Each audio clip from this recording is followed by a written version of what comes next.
어머니, 대체 제게 왜 이러시닙니까? 3년 만에 친정 가는 날, 아껴둔 연분홍 비단옷이 갈기갈기 찢겨 나갑니다. 시어머니는 싸늘한 눈빛으로 며느리에게 썩은 내 나는 누더기를 던지며 소리칩니다. 곧간 쌀을 후찬 도둑놈이 어디서 비단을 걸치느냐? 당장 이 옷을 입고 꺼지거라. 졸지에 소박 맞은 도둑년이 되어 쫓겨난 며느리 수련. 그런데 그녀의 어깨를 짓누르는 이 누더기, 이상하리만큼 무겁습니다. 한 걸음 뗄 때마다 어깨가 끊어질 듯한 이 기이한 무게의 정체는 무엇일까요? 그리고 며느리의 미래는 어떻게 될까요? 잠깐 매일 재밌는 이야기를 놓치지 않으려면 구독과 좋아요 그리고 종 모양 알림을 꼭 눌러주세요. 다 누르셨다면 오늘의 담비아담 보따리를 풀어보겠습니다. 동이 트기도 전에 차가운 새벽이었습니다. 평소라면 정정만이 감돌아야 할 진사 댁 안채가 느닷없는 소란으로 들끓기 시작했습니다. 여봐라, 당장 그 문을 열지 못할까. 시어머니 한씨 부인의 서슬퍼런 호통에 단잠에 빠져있던 며느리 수련이 혼비백산하며 일어났습니다. 속고 차림으로 급히 문을 열자마자 한씨 부인이 수십 명의 하인을 뒤에 거느리고 방 안으로 들이닥쳤습니다. 어머니, 이 새벽에 어찌. 수련의 말이 끝나기도 전에 한씨 부인의 서늘한 손가락이 방구석 괴짝 뒤를 가리켰습니다. 그곳에는 보지 말아야 할 것이 놓여 있었지요. 최진사댁 가문의 인장이 찍힌 봉인된 쌀자루 새 가만이었습니다. 내 인연, 곧간 열쇠를 훔쳐 쌀을 빼돌린 것도 모자라 이리 방 안에 숨겨두고 친정에 보낼 궁리를 했단 말이냐? 아니옵니다. 저는 모르는 일이옵니다. 어머니, 수련은 바닥에 엎드려 머리를 찧었습니다. 곧간 열쇠는 시어머니가 직접 관리하는 것이고 그 무거운 쌀가마니를 연약한 여인 혼자 어찌 옮길 수 있단 말입니까? 하지만 한씨 부인은 이미 판결을 내린 뒤였습니다. 증좌가 이리 명백한데 어디서 발뺌이냐. 내 너를 양반가의 자취가 남은 귀한 며느리로 대했거늘 근본도 없는 도둑년이었다니. 한씨 부인의 가시 돋친 말에 하인들은 숨을 죽였습니다. 수련은 깨달았습니다. 이것은 실수가 아니라 시어머니가 직접 설계한 자신을 향한 사회적 사형 선고라는 것을요. 도둑년은 비단옷을 입을 자격이 없다. 당장 벗겨라. 한씨 부인이 직접 가위를 들고 수련에게 다가왔습니다. 친정 아버지가 돌아가시기 전 마지막으로 지어주셨던 연분홍. 비단 저고리가 한씨 부인의 무자비한 손길에 갈기갈기 찢겨 나갔습니다. 어머니, 제발. 이 옷만은 안 됩니다. 수련의 비명은 차가운 새벽 공기에 산산이 부서졌습니다. 비단 조각은 마치 수련에 찢어진 자존심처럼 바닥에 흉측하게 굴러다녔지요. 한씨 부인은 거기서 멈추지 않고 오물 냄새가 진동하는 시커먼 누더기를 던졌습니다. 이걸 입고 당장 내 집에서 꺼지거라. 너는 이제 소방 맞아 쫓겨난 거지일 뿐이다. 수련은 피눈물을 흘리며 냄새나는 옷을 걸쳤습니다. 시어머니의 눈빛 속에서 언뜻 스쳐 지나가는 이해할 수 없는 슬픔과 결연함을 보았지만 지금 수련에게 남은 것은 치밀어 오르는 원망과 앞날에 대한 공포뿐이었습니다. 대문을 나서자마자 수련을 맞이한 것은 따뜻한 배웅이 아니라 날카로운 비수 같은 사람들의 시선이었습니다. 세상에, 저기 좀 봐. 최진사댁 복덩이라던 맏며느리 아니야? 곧간 쌀을 훔치다 소방 맞았다더니 정말로 거지꼴로 쫓겨나는구먼. 어제까지만 해도 수련 앞에서 조심스레 고개를 숙이던 마을 안악들이 이제는 대놓고 손가락질하며 비아냥거렸습니다. 수련은 붉어진 얼굴을 가리려 애쓰며 누더기 옷깃을 여미고 고개를 숙였습니다. 지독한 오물 냄새가 온몸을 휘감았지요. 냄새나는 누더기는 수치심의 상징이었으나 길을 걸을수록 수련을 괴롭힌 것은 마음의 상처보다 더 직접적인 육체의 고통이었습니다. 분명 낡고 헐어빠진 홑겹인데 왜 이토록 돌덩이처럼 무거운 것일까? 한 걸음 뗄 때마다 어깨가 끊어질 듯 했습니다. 마치 누군가 보이지 않는 손으로 등 뒤에 커다란 바위를 얹어 놓은 것처럼 수련의 무릎은 자꾸만 땅을 향해 꺾였습니다. 산길에 접어들자 숨은 턱 끝까지 차올랐습니다. 수련은 길가 바위에 주저앉아 거친 숨을 몰아쉬며 어깨를 주물렀습니다. 살결에 닿는 누더기의 감촉은 거칠었고 그 안에는 딱딱하고 묵직한 덩어리들이 옷깃과 소매 곳곳에 도사리고 있었습니다. 어머니는 나를 쫓아낸 것도 모자라 가는 길까지 형벌을 내리시는구나. 내가 도망이라도 갈까봐 옷 속에 모래라도 채워 넣으신 걸까? 한시. 부인을 향한 원망이 땀방울과 함께 비 오듯 쏟아졌습니다. 하지만 수련은 발걸음을 멈출 수 없었습니다. 자신이 소방 맞았다는 소문이 친정 마을에 닿기 전에 서둘러야 했으니까요. 수련은 다시 무거운 몸을 일으켰습니다. 그녀는 아직 꿈에도 몰랐습니다. 어깨를 짓누르는 이 고통스러운 무게가 사실은 자신을 지옥에서 건져줄 황금의 무게였다는 사실을 말입니다. 산허리를 돌 때쯤이었습니다.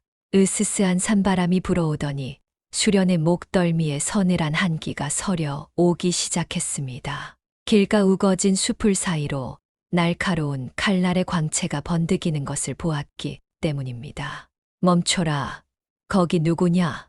나무 뒤에서 험상궂은 사내 둘이 짐승처럼 튀어나와 길을 막았습니다. 얼굴에 개기름이 흐르고 눈빛이 흉흉한 것이 딱 봐도 평범한 행위는 아니었습니다. 그들은 현감의 사주를 받고 빚쟁이로 위장한 자객들이었습니다. 최진사댁 맏며느리가 이 길로 친정에 간다더니 웬 미친 거지년이 나타난 거야? 한 사내가 인상을 찌푸리며 수련에게 다가왔습니다. 그들의 손에는 몽둥이가 들려 있었고 입으로는 계속해서 연분홍 비단옷을 입은 새 색시를 찾고 있었습니다. 수련은 그제야 시어머니가 왜 비단옷을 찢어 발겼는지 뼈저리게 깨달았습니다. 만약 그 옷을 입고 있었다면 지금쯤 저 몽둥이 찜질을 당해 어디론가 끌려갔을 테지요.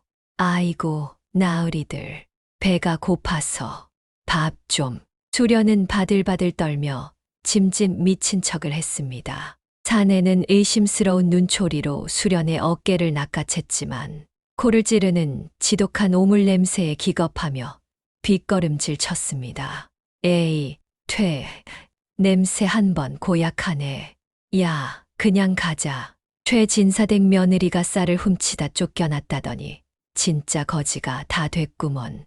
이런 년 잡아다가 어디다 쓰겠냐? 그러게 말이다. 괜히 옷 버릴 뻔했네. 썩 꺼져.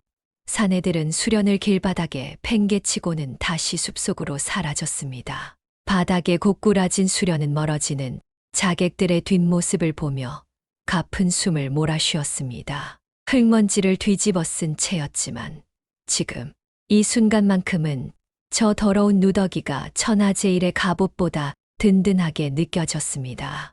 어깨를 짓누르는 돌덩이 같은 무게. 그것은 수련을 괴롭히는 형벌이 아니었습니다. 자객들의 눈을 속이고 가문의 씨를 말리려는 칼날을 막아내는 생명의 무게였습니다. 수련은 흙 묻은 얼굴을 닦아내며 다시 일어섰습니다. 이제 고개만 넘으면 친정입니다. 하지만 그곳에는 산적보다 더 무서운 진짜 지옥이 기다리고 있었습니다. 수련은 숨이 턱 끝까지 차오르는 고통을 견디며 드디어 친정 마을 어귀에 들어섰습니다. 3년 만에 다시 찾은 고향 땅이었지만 수련의 눈앞에 펼쳐진 광경은 기억 속의 평화로운 모습이 아니었습니다. 마을 입구의 당산나무는 바싹 말라 비틀어져 있었고 집집마다 연기가 나지 않아 삭막한 기운만이 감돌았지요. 수련은 떨리는 가슴을 부여잡고 자신의 집으로 향했습니다. 하지만 멀리서 보이는 대문은 이미 부서져 나뒹굴고 있었고 담벼락에는 붉은 낙서가 가득했습니다. 마당 한가운데에는 험상궂은 사내들이 진을 치고 앉아 술판을 벌이고 있었지요. 그들은 현감의 사주를 받은 고리대금 업자들이었습니다. 아이고, 제발 한 번만 봐주십시오. 어디선가 들려오는 처절한 비명에 수련의 심장이 덜컥 내려앉았습니다. 목소리가 나는 관간 쪽으로 시선을 돌리자 뼈만 남은 몰골의 조씨 부인이 사내의 발길질에 채이고 있었습니다. 3년 전 딸을 시집 보내며 눈물 짓던 그 단아했던 어머니의 모습은 온데간데 없었지요. 수련은 당장이라도 달려가 그 사내의 멱살을 잡고 싶었습니다. 하지만 그때 시어머니 한씨 부인의 차가운 목소리가 귓전을 때렸습니다. 내 어미를 살리려면 너는 오늘부터 사람이 아닌 거지어야 한다. 수련은 이를 악물고 눈물을 삼켰습니다. 친정이 이토록 처참하게 무너진 것은 단순한 가난 때문이 아니었습니다. 아버지가 돌아가신 후 탐관오리 현감은 죽은 이에게 세금을 물리는 백골징포를 동원해 친정의 숨통을 조였습니다. 설상가상으로 어머니가 급한 약값을 구하기 위해 빌린 소. 냥의 돈은 현감이 조작한 악마 같은 고리대금의 덫에 걸려 어느새 300냥이라는 거대한 괴물이 되어 돌아온 것이지요. 사내들은 조씨 부인의 머리채를 휘잡으며 소리쳤습니다. 야, 최진사 댁에 시집간 딸년이 돈 보따리라도 들고 올 줄 알았더니 소식도 없구나. 오늘 안으로 결판을 내지 않으면 이 집은 물론이고 너도 관가의 노비로 팔아넘길 줄 알아라. 수련은 마당 구석 나무더미 뒤에 숨어 그 광경을 지켜보며 어깨를 짓누르는 무게를 다시 한번 느꼈습니다. 누더기 속에 든 이 묵직한 것들이 어쩌면 저 악귀들의 목을 칠 부메랑이 될 것임을 직감했지요. 이제 때가 되었습니다. 수련은 시어머니가 가르쳐준 대로 가장 낮은 곳에서 가장 강력한 반격을 시작할 준비를 마쳤습니다. 마당의 소란을 피해 수련이 몸을 숨긴 곳은 어릴 적 자주 뛰어놀던 뒷마당의 낡은 헛간이었습니다. 곰팡내 나는 가마니 뒤에 주저앉은 수련은 떨리는 손으로 자신의 어깨를 짓누르던 그 무거운 누더기를 내려다보았습니다. 이제는 더 이상 시어머니의 형벌이라 여길 수 없는 기이하고도 묵직한 무게의 진실을 확인해야 할 때였지요. 수련은 이빨로 누더기의 단단한 이음새를 물어뜯기 시작했습니다. 시어머니 한씨 부인이 밤새도록 촛불 아래에서 한 땀 한 땀 정성껏 꿰맸던 그 자리가 비로소 벌어지기 시작했지요. 실밥이 터져나가는 순간 어두운 헛간 바닥으로 둔탁한 소리를 내며 무언가가 떨어져 내렸습니다. 그것은 돌덩이가 아니라 햇빛 한 점 없는 어둠 속에서도 형형하게 빛을 내는 은전들이었습니다. 옷깃과 소매 그리고 등판 곳곳에 숨겨져 있던 은전들이 쏟아져 나오자 헛간 바닥은 순식간에 은빛으로 물들었습니다. 하나하나 주워 모으니 모두 30냥, 흉년의 때의 작은 집 몇 채는 거뜬히 살 수 있는 거금이었습니다. 하지만 수련을 더 놀라게 한 것은 은전들 사이에 끼워져 있던 얇은 철제 장부와 꼬깃꼬깃한 종이 한 장이었습니다. 장부를 펼치자 그 안에는 현감이 지난 수년간 백성들의 고혈을 짜내어 횡령한 세금의 액수와 고리대금으로 갈취한 토지의 명부가 상세히 적혀 있었습니다. 이것은 단순한 장부가 아니라 탐관오리 현감의 목을 단칼에 칠 수 있는 날카로운 비수이자 부메랑이었지요. 함께 발견된 편지에는 시어머니의 서늘하면서도 절절한 필체가 담겨 있었습니다. 수련아, 놀라지 마라. 이 돈은 내 어미의 빚을 갚는 데 쓰되 이 장부는 저들의 목숨줄을 쥐는 데 써라. 명심해라. 내가 비단옷을 입었다면 저 장부를 보기도 전에 죽었을 것이다. 내 어미를 살리고 싶거든 이 장부를 품에 안고 세상에서 가장 비참한 광인이 되어 적의 심장부로 걸어 들어가거라. 수련은 편지를 가슴에 묻고 오열했습니다. 시어머니가 자신을 도둑으로 몰아쫓아낸 것은 수치를 주기 위함이 아니라 적들의 경계심을 완전히 무너뜨리고 이 강력한 무기를 운반하기 위한 고도의 전략이었음을 그제야 깨달은 것이지요.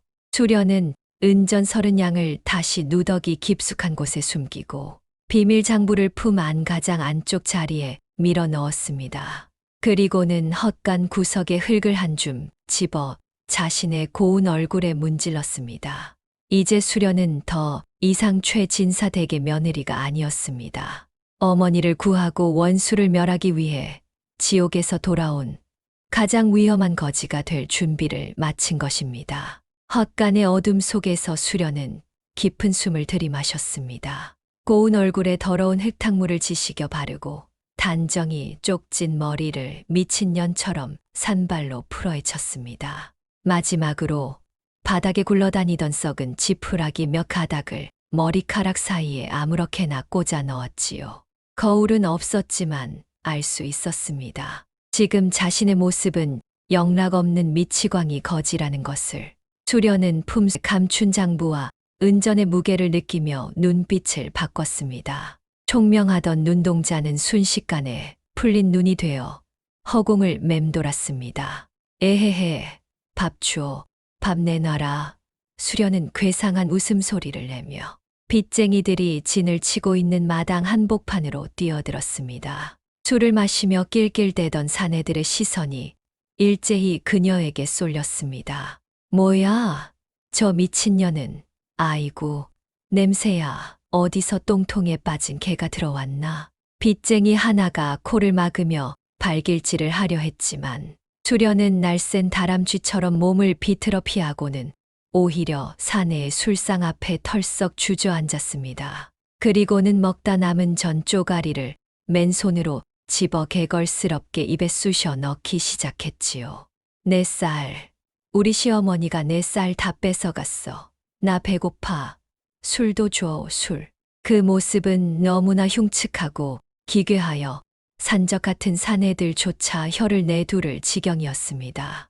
빚쟁이 우두머리인 왕초가 인상을 찌푸리며 수련의 턱을 몽둥이로 툭 쳤습니다. 이봐, 자세히 보니 내가 그 최진사댁 며느리라며 비단옷 입고 온다더니 꼴이 이게 뭐야.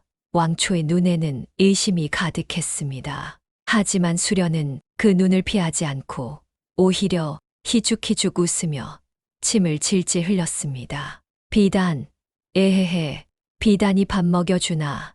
내가 쌀 좀 훔쳐 먹었다고 시어머니가 다 찢어발겼지. 나 소방 맞았어. 이제 아무것도 없어. 그러니까 밥 줘.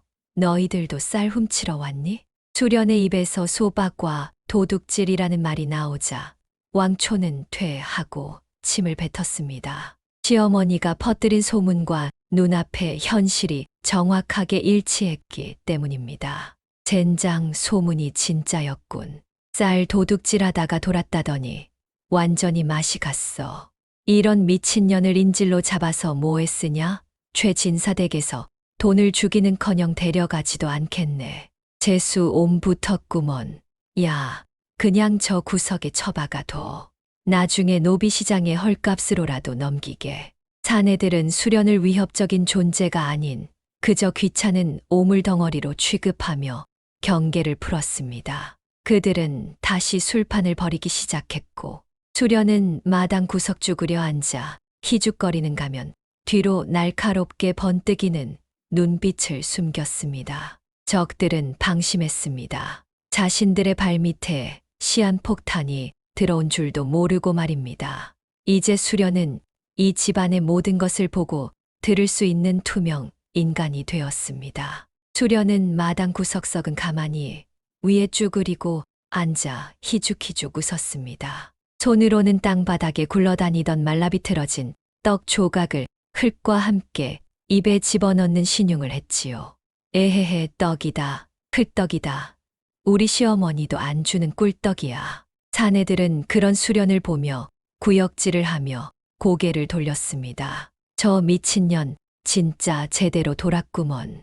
저런 년이랑 한마당에 있는 것도 재수가 옴붙을 일이야. 하지만 그들의 경멸 섞인 무관심은 수련에게는 더할 나위 없는 기회였습니다. 수련은 귀를 쫑긋 세우고 술판에서 오가는 대화에 온 신경을 집중했습니다. 왕초, 현감 나으리는 언제 오신답니까? 부하 한 명이 술을 따르며 물었습니다. 오늘 밤 3경쯤이면 비밀리에 당도하실 게다. 그 부잣집 며느리를 인질로 잡아 최진사 댁 재산을 통째로 삼키려 하셨는데 왕초가 수련을 힐끗 보며 혀를 찼습니다. 제기랄 저 거지년 꼴을 보면 나으리께서도 대노하시겠어. 뭐 대신 저 노인네를 닥달해서 비싼 땅 문서라도 넘기게 해야지. 수련은 피눈물이 솟구치는 것을 억지로 참아내며 희죽거렸습니다. 어머니 조씨 부인은 마당 뒤편 빛 한 점 들지 않는 컴컴한 뒷채 방에 결박된 채 갇혀 있다는 것도 알게 되었지요. 현감이 오늘 밤에 온다고? 수련은 품속 누더기 안감에 숨겨진 비밀 장부의 딱딱한 감촉을 팔꿈치로 슬쩍 확인했습니다. 현감이 제 발로 이 지옥 같은 연극판으로 걸어 들어온다니 이보다 더 좋은 기회는 없었습니다. 현감 나으리 오면 나 비단옷 다시 줄 거야? 에헤헤. 수련이 갑자기 소리를 지르며 마당을 빙글빙글 돌기 시작했습니다. 사내들은 몽둥이를 휘두르며 그녀를 쫓아냈지만 수련의 입가에는 가면 같은 광기, 어린 미소 너머로 날카로운 칼날이 섰습니다. 적들의 방심은 이미 끝을 향해 가고 있었습니다. 수련은 이제 단순히 밥을 구걸하는 거지가 아니었습니다. 현감의 목을 칠 장부와 적들을 무너뜨릴 30양의 은전을 든 가장 위험한 사냥꾼이었습니다. 밤은 깊어갔고 마당의 술판은 더욱 난잡해졌습니다. 수련은 구석에서 가만히를 뒤집어 쓴 채 품속 누더기 안쪽에서 은전 한 잎을 몰래 꺼냈습니다. 손때가 묻지 않아 달빛 아래 유난히 번뜩이는 은전이었지요. 에헤헤, 반짝인다. 예쁜 돌멩이다. 수련은 일부러 술이 거나하게 취해 비틀거리는 부하 사내의 발치로 은전을 툭 던졌습니다. 무거운 금소금이 정적을 깨우자 사내의 눈이 번쩍 뜨였습니다. 이게 뭐야? 어이 미친년, 너 방금 이거 어디서 났어? 사내는 흙바닥에 떨어진 은전을 낚아채더니 이빨로 깨물어보고는 소스라치게 놀랐습니다. 진짜 은전이 분명했으니까요. 수련은 침을 흘리며 뒷마당 헛간 쪽을 손가락으로 가리켰습니다. 저기 돌멩이 많아. 우리 엄마가 숨겨둔 예쁜 돌멩이. 에헤헤. 사내의 눈에 탐욕의 불꽃이 일렁였습니다. 왕초에게 보고할 생각은 뒷전이었지요. 그는 옆에 있던 동료의 옆구리를 찌르며 귓속말을 속삭였습니다. 야, 저 미친년 말 들었냐? 이 집구석에 은전이 더 숨겨져 있나 봐. 왕초는 현감 나으리 오시면 다 바칠 눈치인데 우리끼리 먼저 좀 챙겨야 하지 않겠냐. 뭐 정말이야? 왕초, 너 그 인간 혼자서 뒷돈 챙기는 거 아니었어. 의심의 씨앗은 순식간에 독버섯처럼 퍼져나갔습니다. 수련은 구석에서 그 광경을 지켜보며 차갑게 미소 지었습니다. 시어머니가 옷 속에 꿰매준 30양의 은전은 단순한 돈이 아니라 적들의 신뢰를 갉아먹는 독이었습니다. 사내들은 서로를 곁눈질하며 헛간 주위를 맴돌기 시작했고 왕초는 부하들의 수상한 움직임에 몽둥이를 고쳐쥐었습니다. 현감이 도착하기도 전에 적들의 성벽은 안쪽에서부터 탐욕이라는 이름의 균열로 무너지고 있었지요. 수련은 품 안에 장부를 꽉 쥐었습니다. 아까 던져준 은전 한 잎은 마른 장작에 떨어진 불씨가 되어 사내들의 탐욕을 순식간에 집어삼켰습니다. 이 자식, 이거 관아에서 쓰는 은전 아니야? 너 혼자 이런 걸 어디서 났어? 서로의 주머니를 뒤지며 멱살을 잡는 소란이 마당을 가득 채웠습니다. 그 은전은 일반 백성들이 쓰는 돈이 아닌 관아의 표식이 찍힌 은밀한 자금이었기에 사내들의 눈은 더욱 뒤집혀 있었습니다. 수련은 누더기 안감 깊숙이 숨겨두었던 장부의 차가운 감촉을 느꼈습니다. 굳이 장부를 다시 꺼내보지 않아도 그 내용은 수련의 머릿속에 불도장처럼 찍혀 있었습니다. 헛간에서 확인했던 장부의 마지막 장에는 현감이 나랏돈을 빼돌려 주저한 은전의 수량과 그 표식이 상세히 적혀 있었으니까요. 지금 사내들이 탐욕스럽게 움켜쥔 저 은전 한 잎이야말로 현감의 횡령을 입증하는 움직일 수 없는 증거물이었습니다. 수련은 저들이 싸우면 싸울수록 현감의 숨통이 조여들 것임을 확신하며 차갑게 미소 지었습니다. 수련은 흐트러진 머리칼을 더 헝클어뜨리며 광인의 가면을 고쳤었습니다. 원망으로 가득했던 마음은 사라지고 시어머니의 깊은 뜻을 완수하겠다는 서늘한 결의만이 가슴에 남았습니다. 이제 이 은전이라는 낚싯바늘을 문 진짜 대어를 낚아 올릴 차례였습니다. 그때 마을 어귀에서부터 불길한 말발굽 소리가 정적을 깨뜨리며 다가왔습니다. 이 모든 악의 축, 현감이 도착한 것이었습니다. 어둠을 가르고 나타난 이는 이 모든 비극의 설계자, 현감 사또였습니다. 말에서 내리는 그의 보랏빛 관복은 굶주린 백성들의 피눈물로 물들인 듯 번뜩였지요. 이게 무슨 추태들이냐. 내 너희에게 조용히 일을 처리하라 일렀거늘. 현감의 호통에 왕초가 굴러다니던 은전을 손에 쥔 채 버선발로 뛰어 나가 머리를 조아렸습니다. 나으리, 그게 아니오라. 이 미친년이 관아에 은전을 가지고 있어 족치던 중이었습니다. 왕초가 바닥에 떨어진 은전을 현감에게 바쳤습니다. 현감은 은전을 받아 들고는 소스라치게 놀랐습니다. 그것은 자신이 쌀을 빼돌려 비밀리에 세탁해 둔 절대 밖으로 유출되어서는 안 될 자금이었기 때문입니다. 현감의 시선이 왕초가 가리키는 마당 구석으로 향했습니다. 그곳에는 오물 냄새를 풍기며 지푸라기를 씹고 있는 추잡한 거지 수련이 있었지요. 현감은 의심 가득한 눈초리로 수련에게 다가갔습니다. 수련은 침을 흘리며 현감의 옷자락을 붙잡고 오직 그만이 알아들을 수 있는 은밀한 속삭임을 건넸습니다. 사또, 이 예쁜 돌멩이 장부에 적힌 500냥 중 하나지요. 제 옷 속에는 이런 게 더 많이 들어있는데 그 목소리는 광인의 헛소리가 아닌 자신의 치부를 꿰뚫고 있는 악마의 유혹과도 같았습니다. 현감의 동공이 지진이라도 난 듯 흔들렸습니다. 자신의 비밀 장부와 은전이 이 미친 여인의 손에 있다는 사실을 직감한 그는 식은땀을 흘리며 주변의 눈치를 살폈습니다. 부하들이 이 사실을 알게 해서는 안 되었습니다. 현감은 떨리는 목소리로 왕초를 향해 고함을 쳤습니다.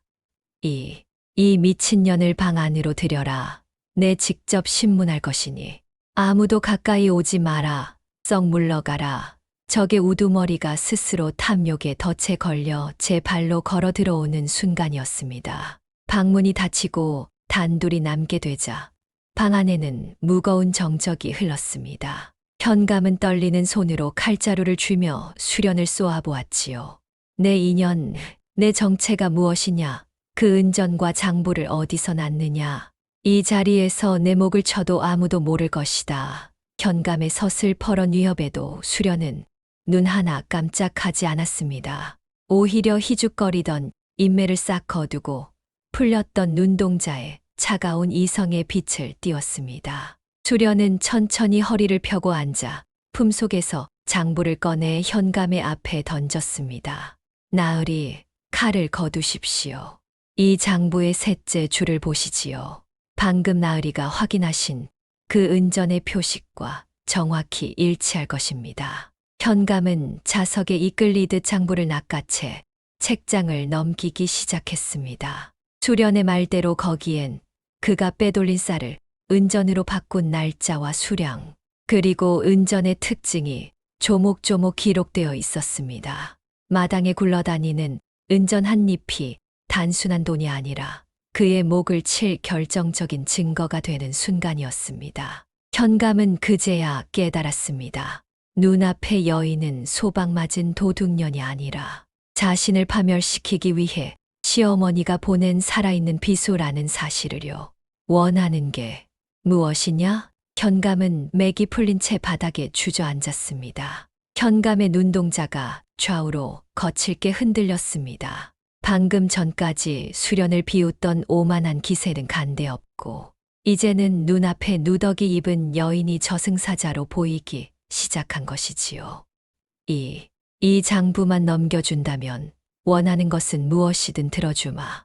내 어미의 빚은 물론이고 최진사댁의 사죄의 뜻으로 황금 100냥을 보내주마. 현감의 비굴한 제안에 수련은 서늘한 비웃음을 흘렸습니다. 그녀는 현감의 눈을 똑바로 응시하며 한 걸음 더 다가갔지요. 사또 저희 시어머니 한씨 부인께서 어떤 분인지 잊으신 모양입니다. 지금 한양대간 자리에 계신 이 판서 대감께서 누구인지 아십니까? 바로 우리 시댁과 대대로 사촌의 연을 맺어온 분입니다. 현감의 얼굴은 이제 백지장처럼 하얗게 질렸습니다. 이 판서 대감이라니 그분이 배후에 계셨단 말이냐? 이미 상소문은 작성이 끝났고 제 손에 든 이 장부의 사본 역시 한양으로 향하는 전령의 품에 있습니다. 만약 제가 내일 아침까지 무사히 시댁으로 돌아가지 못하거나 우리 어머니의 신변에 조금이라도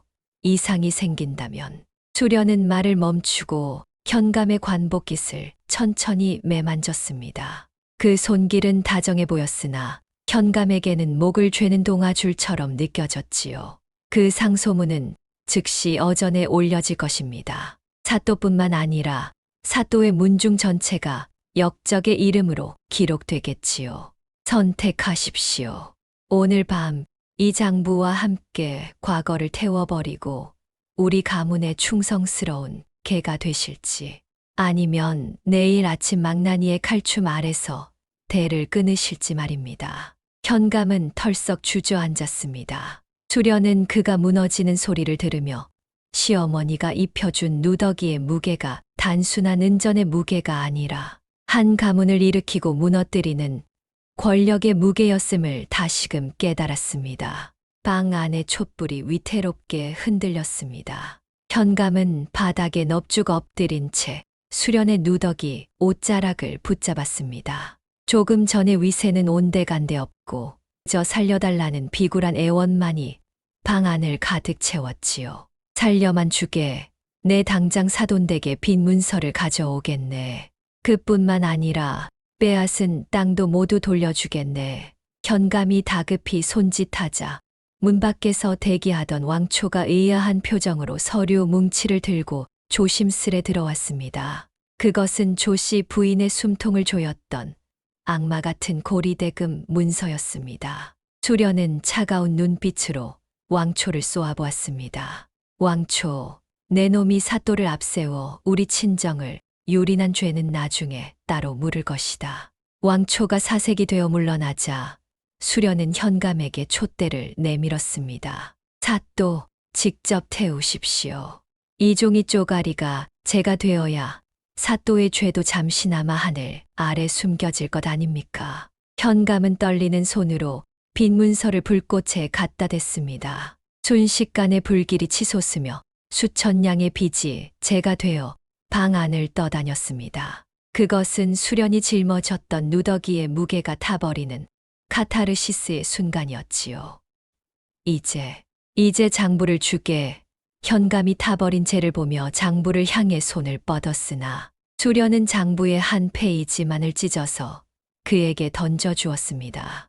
나머지는 우리 시어머니께서 안전한 곳에 보관하고 계십니다. 사또가 오늘 한 약속을 하나라도 어기는 날엔 장부의 다음 페이지가 어전으로 날아갈 것입니다. 현감은 자신의 목줄이 평생 시어머니 한씨 부인의 소나기에 저당 잡혔음을 깨닫고 망연자실하게 주저앉았습니다. 수련은 비로소 방문을 열고 마당을 향해 당당히 외쳤습니다. 여봐라, 당장 우리 어머니를 관간에서 모셔오너라. 방 안에서 타오른 빛. 문서에 제가 채 식기도 전이었습니다. 현감은 차가운 눈빛으로 방 밖에 왕초를 불러 세웠지요. 조금 전 수련 앞에서 벌벌 떨던 모습은 온데간데 없고 다시 서슬퍼런 관료의 위엄을 내세우기 시작했습니다. 여봐라, 밖에 포졸들은 무엇을 하느냐? 현감의 갑작스러운 호통에 영문을 모르는 왕초가 당황하며 방으로 들어왔습니다. 나으리, 무슨 일이십니까? 이제 저 모녀를 처리할까요? 그 순간 현감의 묵직한 발길질이 왕초의 가슴팍을 걷어찼습니다. 이 천한 놈이 어디서 감히 사또를 사칭하며 백성을 괴롭히느냐. 내가 이 마을에 당도해 보니 내 놈들이 민가를 점거하고 도적질을 일삼고 있었구나. 왕초는 굴러떨어지며 소리쳤습니다. 나으리, 그게 무슨 말씀이십니까? 모두 나으리가 시키신. 입을 닥치지 못할까? 이놈들은 민초를 수탈하는 도적대다. 당장 저놈들을 포박하여 관하로 압송하라. 마당에 대기하던 현감의 신복들이 일제히 칼을 뽑아 들었습니다. 현감은 자신의 치부를 아는 왕초 일당을 소탕함으로써 증거를 인멸함과 동시에 도적을 잡은 현명한 사또라는 명분까지 챙기려 한 것이지요. 왕초 무리는 비명을 지르며 포졸들에게 끌려나갔습니다. 믿었던 주인에게 배신당하고 버림받는 악인들의 최후는 더할 나위 없이 비참했습니다.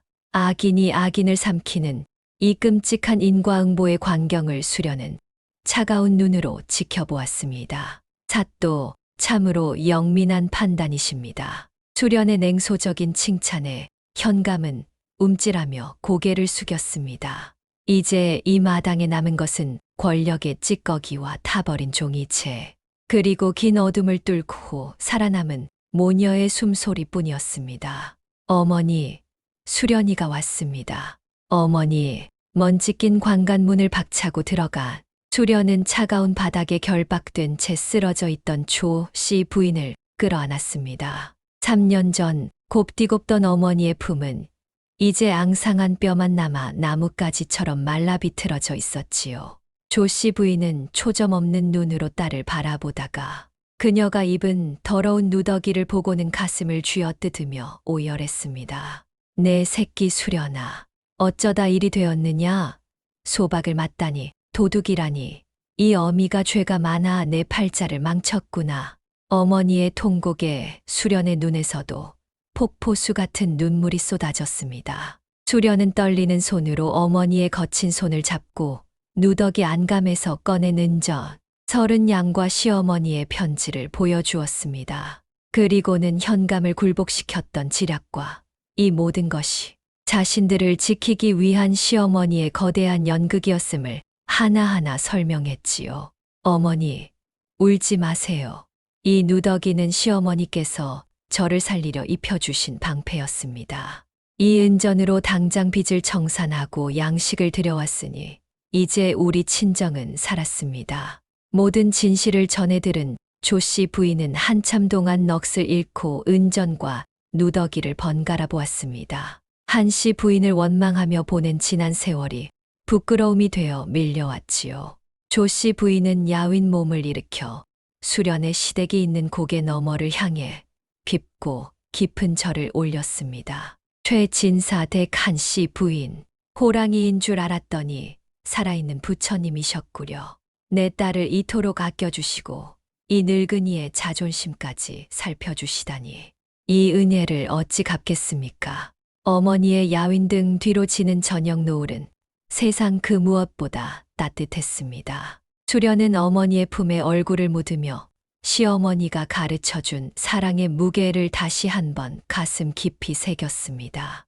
이것은 가슴을 울리는 진정한 효와 자애의 상봉이었습니다. 친정집의 빚을 모두 청산하고 어머니께 남은 은전을 쥐어드린 채 수련은 다시 시댁으로 향했습니다. 올 때처럼 여전히 누더기 차림의 얼굴은 흙먼지 투성이었지만 그녀의 눈빛은 비단옷을 입었을 때보다 더욱 형형하게 빛나고 있었지요. 산길을 되돌아가는 수련의 발걸음은 올 때와는 달리 깃털처럼 가벼웠습니다. 어깨를 짓누르던 돌덩이 같은 무게는 이제 시어머니의 깊은 사랑으로 치환되어 그녀의 가슴을 따뜻하게 데워주었습니다. 수련은 길가의 핀 들꽃을 보며 조용히 미소 지었습니다. 자신을 도둑으로 몰아세우고 비단옷을 갈기갈기 찢어버렸던 한씨 부인의 섰을, 퍼런 가위질이 사실은 며느리의 목숨을 구하려던 어머니의 기도였음을 깨달았기 때문입니다.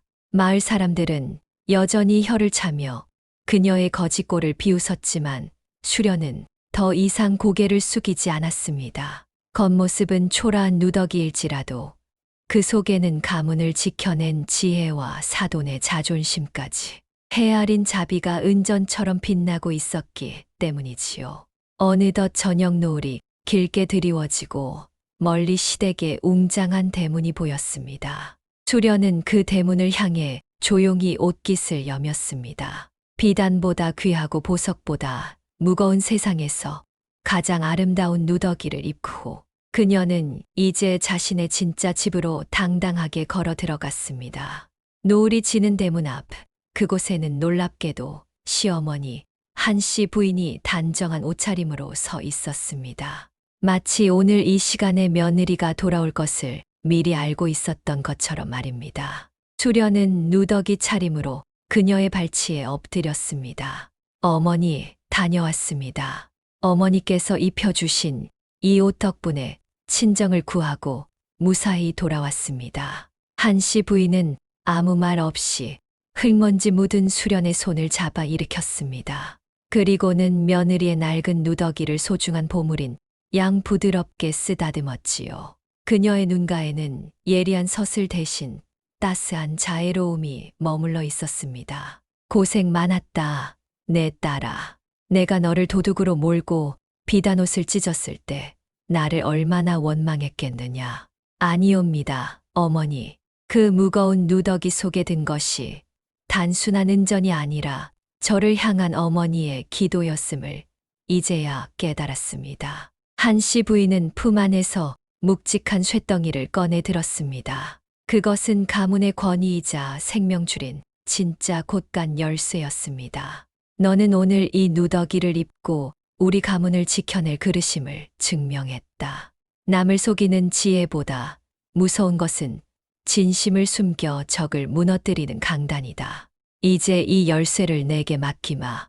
내가 바로 이 집안의 진짜 주인이다. 수련은 두 손으로 열쇠를 받들었습니다. 비단보다 거칠고 오물 냄새 나던 누더기는 이제 가문의 영광을 지켜낸 그 어떤 관복보다 빛나는 훈장이 되었지요. 두 여인은 서로를 의지한 채 황혼이 깃든 대문 안으로 걸어 들어갔습니다. 지략으로 가문을 세우고 사랑으로 사람을 살린 두 고부의 위대한 전쟁이 아름다운 마침표를 찍는 순간이었습니다. 담비아담의 새로운 이야기를 빠르게 받아보시려면 구독과 좋아요 부탁드립니다. 이야기에 여운이 남으셨다면 지금 보이시는 다음 영상도 함께 감상해 보세요.